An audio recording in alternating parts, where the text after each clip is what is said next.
Hey, what's up, good people? Welcome back to Stock Up with Larry Jones. Just going to shoot through a bunch of things that I think you need to know as I see a trajectory where the market is headed, according to what I see. All right. For those of you that are new to the page, my name is Larry Jones. This is Stock Up with Larry Jones, and we are the family, all ages, all races, all sexes, where we come together to make money. So if you want to come along with this journey, hit the like, subscribe, and notification bell. So let's get into it. I read this morning that President Zelensky of Ukraine actually insisted that the missile that hit Poland came from Russia. All right. So you got all of these stories going on. The AP, Associated Press, came out with the story, and nobody knows right now. It's still coming out. All right. So we can't run with the first thing that we hear. I'm going to continue to report it as it comes out. Just because Zelensky said this does not make it 100% true. All right. So let's keep it going. The Republicans actually have sealed control of the House. So the Democrats has the Senate, control of the Senate, and the Republicans took back the House. Now, for markets, that's actually a good thing because the markets generally perform better when there's balance, okay?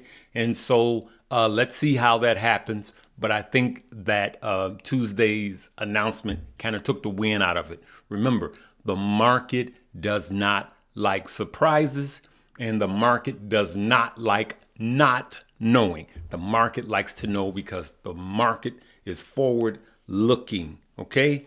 So let's look at some of the things that's going on here. The Dow right now, as you can see, everything is kind of pulled back. As you can see, the Dow is down, everything less than 1%. But this is actually kind of normal if you go out a month because we had a great month in all of the indices. The Dow, the S&P, and the NASDAQ have had nice runs. So this pullback right now today does not concern me that much, right? So here we go with the control of the House. As we can see, the GOP has 218. The Dems have 211. And for you and me and our money, that's actually a good thing regardless of the party. So what's weighing down heavy on the market today? Today, what's weighing down heavy on the market? It is a state-by-state Fed. So remember how when Fed Jerome Powell talks, the longer he talks, the market tanks.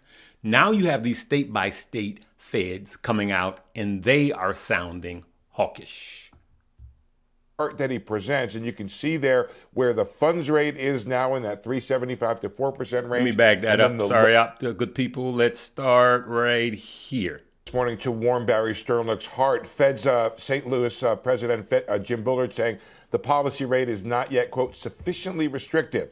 He then, in his presentation, goes through a series of exercises using a series of rules created by John Taylor, the monetary policy expert, that shows a fund rate of a dovish scenario of 5% at the top and 7% using a series of hawkish inputs, saying those may be needed to bring down inflation. He does note that declining inflation over time could lower both of those estimates, and notes that the market does expect inflation to decline in 2023. But he's pretty skeptical, noting that both the Fed and the market have had that wrong over a series of months. He also notes that there's possible financial stress could increase over time with the rate going up, but not evident so far, according to his metrics. Here's the chart that he presents, and you can see there where the funds rate is now in that 3.75 to 4% range, and then the lower bound of his estimates there using the dovish scenarios showing go up to 5%, and then the upper bound showing a funds rate as high as 7%. Piling on, Esther George, the Kansas City Fed president, talking to the Wall Street Journal, saying it's hard to see inflation coming down without, quote, painful outcomes. Those painful outcomes include the likely need for a real slowing in the labor market, a possible contraction in the economy in order to bring down inflation. I'll get a chance to. So there you have it. You have you got Kansas City and you got St. Louis state by state feds. Bullard has done this before. You guys remember, Bullard pulled like 300 points out of the market one time by an aggressive tweet or just by an aggressive tweet one time. And so we have to understand the power of the Fed and how it weighs down on the market. So rates are rising again as this is going on. So we have some good things and some bad things. We know that the geopolitical situation is not looking good. Now, I have been consistently saying that we could have a Christmas rally, meaning we could close out with the S&P, say 41-ish, all right? And that will be good, right? But then after that, I believe that the hard recession is still on its way. Two things that's lagging is jobs and housing, right? So even with these mega tech companies laying off thousands of people at a time, the numbers that they show us still shows that the jobs market is still good. But look at what's happening to housing right now. How do we get unstuck? Because not only do people have so bag this up. Sorry, good people. In various parts of the country, and I would say, I don't know, very anecdotally, 50% of the homes I looked at had a price cut little sort of banner on top of them. How bad do you think this is going to get? So, home values nationwide are going to decline a little bit, but this is not 2008. And the reason is that 2008 was a credit bubble, a mortgage bubble. Millions of people got mortgages that they shouldn't have, and then we had a foreclosure crisis. What you're seeing right now in the market, as Diana just reported so well on, is everyone sort of stuck. So, in this game of musical chairs, the music stopped when the Fed started raising rates. And normally in musical chairs, you're sort of scrambling because a chair is missing. Well, everyone found a chair, but now we're sort of stuck until the music starts again. So if you own a home already, you're stuck because you probably have a 2 or 3% mortgage. You can't sell and then buy at a 7 or 8% mortgage. So you're kind of stuck. And if you rent, you're stuck because you can't buy because you have no appreciated home equity to trade into a new home. So nothing's happening. No one's moving because of this rapid appreciation in mortgage rates. So you guys heard it. There's a cool off in the housing industry, and it has been cooling off for a little while now, right? And so the mortgage industry is one of the lagging things before a hard recession. It's difficult to have a recession with a bustling housing market and low unemployment, all right? It's just not going to happen. But we all know that unemployment could turn on a dime. With one company laying off 10,000 workers, if that happens 10 times, you could do the math, all right? So it will be easy for us to drop 500,000 jobs with all of these mega companies laying off, right?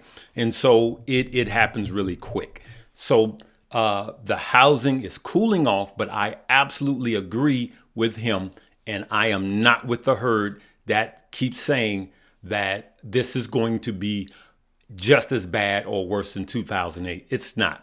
We don't have the no-doc loans like we had back then. Pretty much, if you had a pulse, you can get a mortgage, and we only have a fourth of the adjustable arm rates. Okay, those are the ones where you buy and then the mortgage rate could go up. It's a flexible or adjustable arm. The rates can go up. And then the purpose of getting those is if you have bad credit, right? And then you refi when the rates go down. So we don't have that problem, and we don't have the banking problem and the mortgage problems like we did in 2008. So is there a recession coming? I believe so. I can't say absolutely 100%. We have to see what the Fed continues to do, but it will not be, I don't believe, as long as and as deep. Okay, I don't believe it. It's not going to be as bad for everything that we see. But there will be opportunity for you and I to buy. You guys know the song.